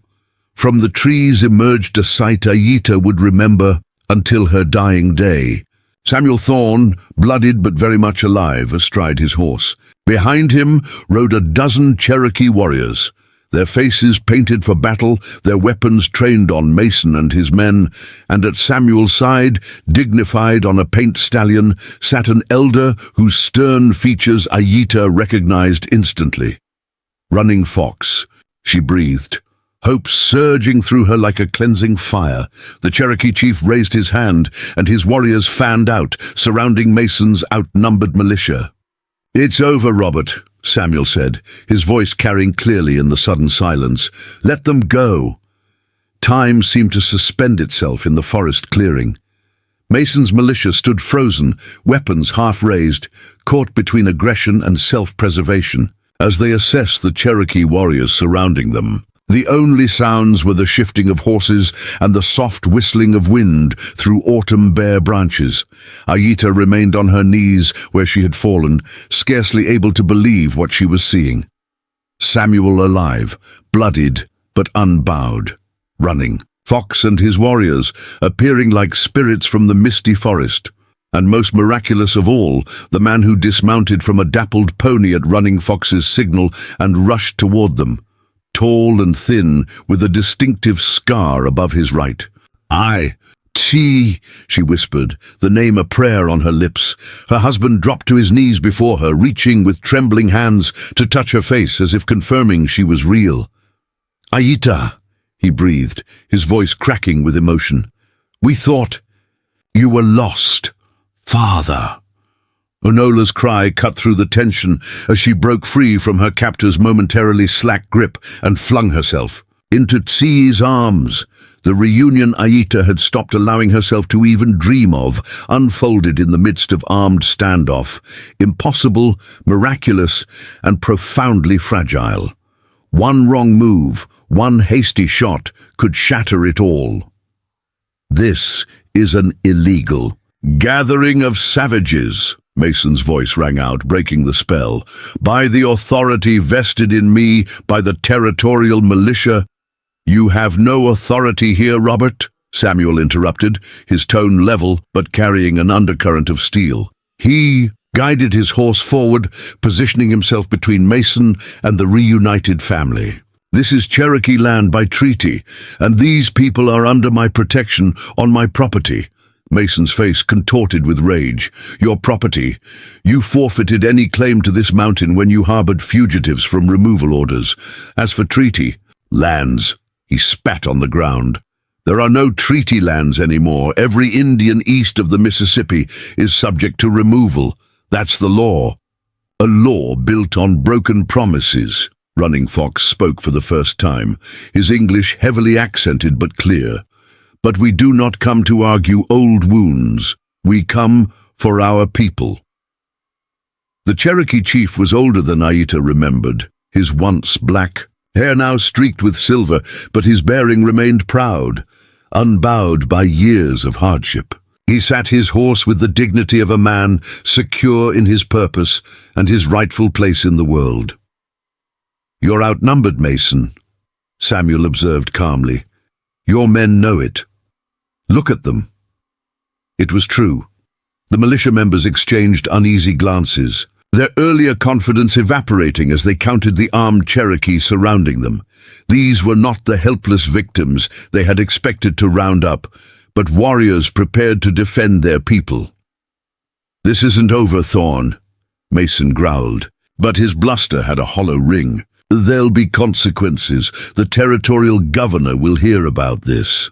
"I'm counting on it," Samuel replied, with unexpected satisfaction. From inside his coat, he withdrew an official-looking document sealed with red wax. "This arrived in Willow Creek yesterday. Special dispatch from Washington."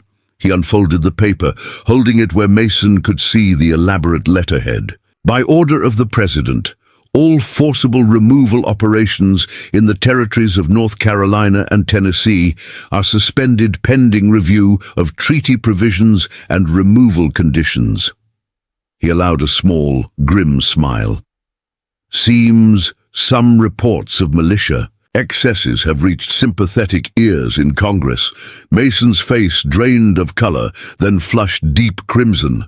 "That's a forgery," he sputtered, though doubt had crept into his voice.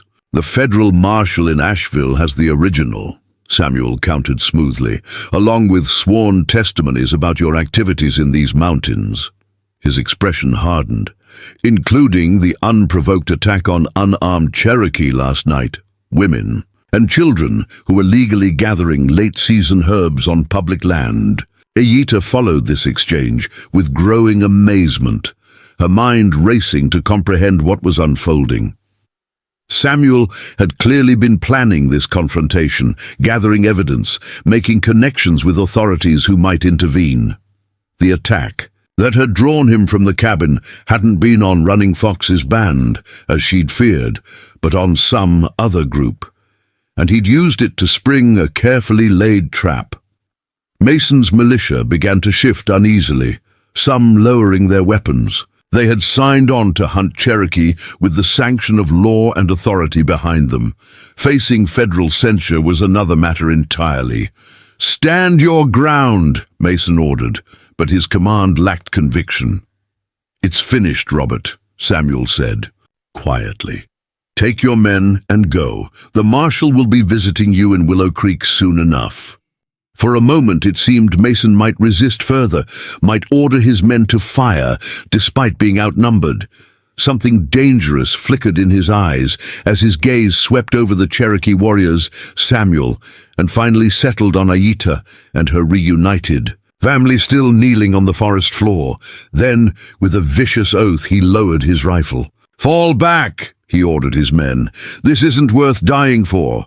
The militia retreated slowly, keeping their weapons ready as they backed toward their horses.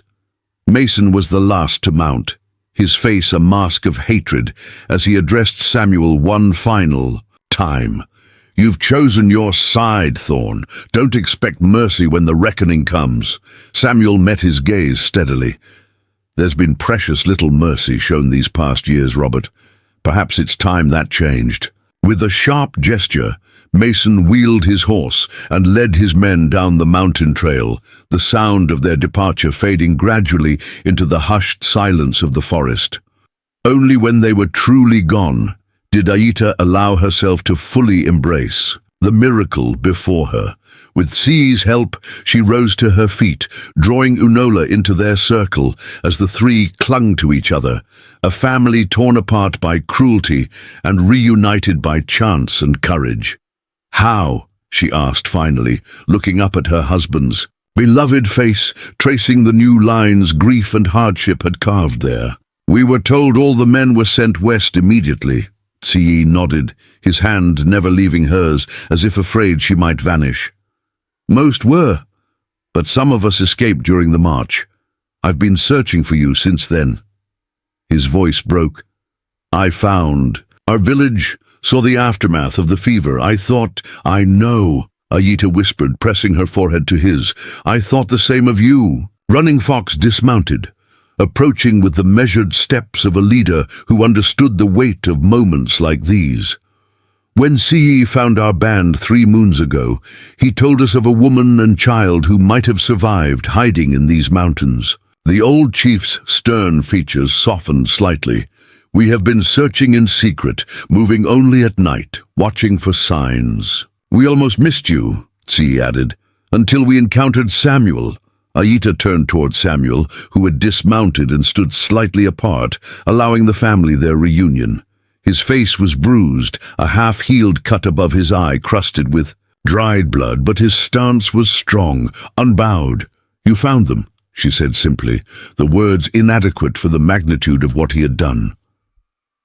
Samuel nodded, his gaze taking in their reunited family with an expression that mixed joy and something more complex, a shadow of what might have been, perhaps. "I was tracking Mason's movements when I came across their camp," he explained. "They were searching for the same thing I was, survivors from your settlement."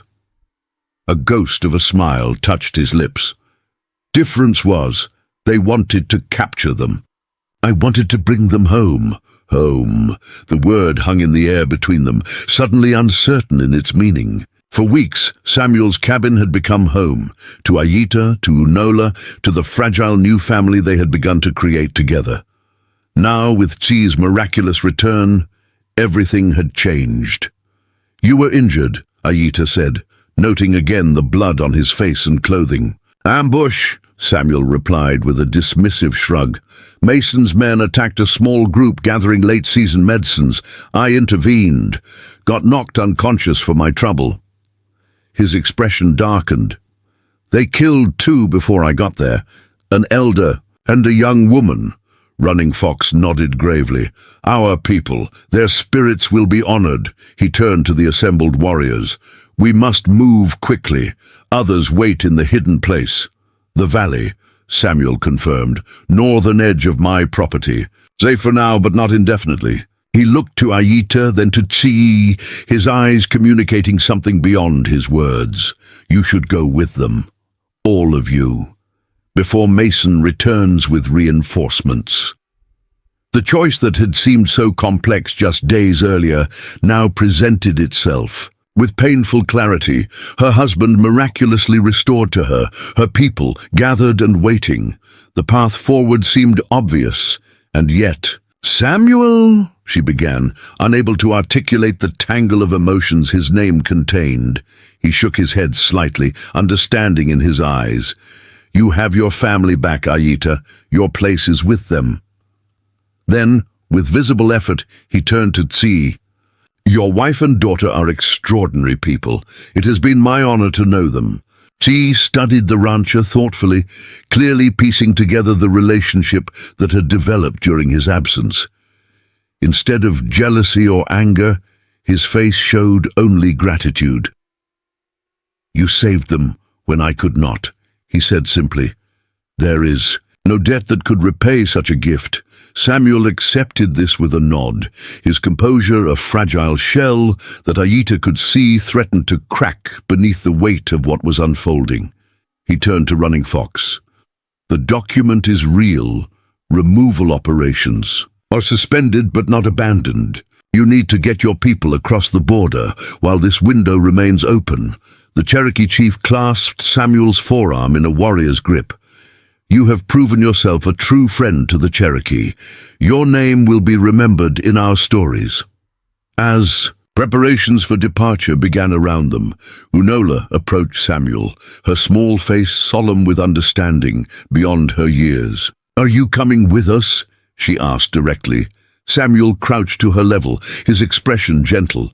"No, little bird. My place is here, watching over this mountain." "But you'll be alone again," she protested, echoing her words from weeks earlier. Something flickered in Samuel's eyes, pain, acceptance, resolve. "Sometimes that's how it must be," he said softly. Unola surprised him by flinging her arms around his neck, hugging him fiercely. After a startled moment, he returned the embrace, his large hand cradling the back of her head with a tenderness that caught at Aita's heart. "Thank you for teaching me about the stars," Unola whispered. "I won't forget." When they separated, Samuel rose and turned away quickly, but not before Aita caught the glint of moisture in his eyes. He moved among the Cherokee, helping with preparations, providing directions, avoiding her gaze with deliberate care. As the group prepared to depart for the hidden valley where the rest of Running Fox's band awaited, Aita found herself torn between joy at her husband's return and an unexpected grief for what might have been. Samuel Thorne had become important to her, his strength, his principles, his unexpected gentleness. In another life, in a world less broken by hatred and displacement, perhaps. But such thoughts were futile. Her husband lived. Her daughter had her father back. Her people had found a path towards safety, if not perfect justice. These were blessings beyond what she had dared hope for after the burning of their village and the ravages of the fever. As they prepared to leave, Samuel stood apart, a solitary figure against the backdrop of the mountain that had been his home, and now held his heart. His gaze, when it finally met hers, held no reproach, no claim, only a quiet acceptance of what must be. "Live well, Aita," he said simply. "You and your family." In those few words lay the generosity of a man who had lost everything once before and now faced that emptiness again, yet still wished only for her happiness. The autumn wind stirred the trees around them, releasing a shower of crimson and gold, leaves that danced momentarily in the air before settling to the forest floor. Like those leaves, some connections were destined to be beautiful, vital, and ultimately transient, their purpose fulfilled in a single brilliant season before the wheel of life turned on. Or perhaps, Aita thought as she looked between her husband and the man who had saved them both in different ways, some connections persisted beyond separation, creating patterns that could not be broken but only transformed by circumstance and choice. As the Cherokee band moved deeper into the forest, toward the hidden valley and whatever future awaited beyond, Aita carried with her not only the miracle of her reunited family, but also the unexpected gift of Samuel Thorne's sacrifice, a reminder that even in the darkest times, compassion could forge bonds that transcended the boundaries of blood, race, and history. Behind them, the shadow of Black Mountain kept its secrets, including the story of a solitary rancher who had found healing in the act of healing others, and who stood watch still, guarding not just land but memory, principle, and the fragile hope that someday the world might become a place where such choices weren't necessary, a place where baskets could be woven from many materials, stronger for their diversity, beautiful in their unity of purpose. A place worth building, worth fighting for, worth remembering in the stories passed down through generations, yet unborn. Up next, you've got two more standout stories right on your screen. If this one hit the mark, you won't want to pass these up. Just click and check them out, and don't forget to subscribe and turn on the notification bell so you don't miss any upload from us.